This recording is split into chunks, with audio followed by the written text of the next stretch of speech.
జగన్మోహన్ రెడ్డిని ఢిల్లీ పెద్దలు పిలిపించుకొని వారి సమాచారాన్ని గవర్నర్ ద్వారా జగన్మోహన్ రెడ్డికి తెలియజేశారా? లేదంటే నిజంగానే రాష్ట్రంలో జరుగుతున్న పరిస్థితులను గవర్నర్ గారికి తెలియజేయడం కోసం జగన్మోహన్ రెడ్డి గారు వెళ్ళారా?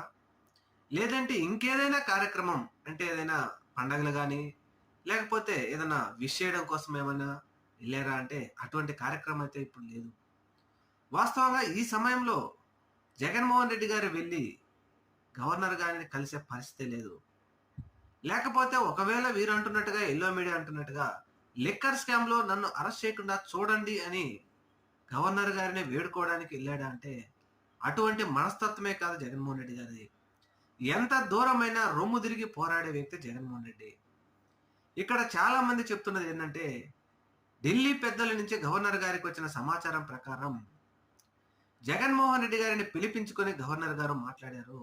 ముఖ్యంగా సతీ సమిత్తంగా పిలిపించుకొని ఢిల్లీ పెద్దలు వారి సమాచారాన్ని గవర్నర్ ద్వారా జగన్మోహన్ రెడ్డి గారికి తెలియజేశారని ఇప్పుడు చక్కర్లు కొడతా ఉన్న విశ్వసనీయ సమాచారం. అయితే ఈ సంఘటన ద్వారా చంద్రబాబు గారికి, పవన్ కళ్యాణ్ గారికి, ఎల్లో మీడియాకు ముఖ్యంగా నిద్ర పట్టడం లేదు.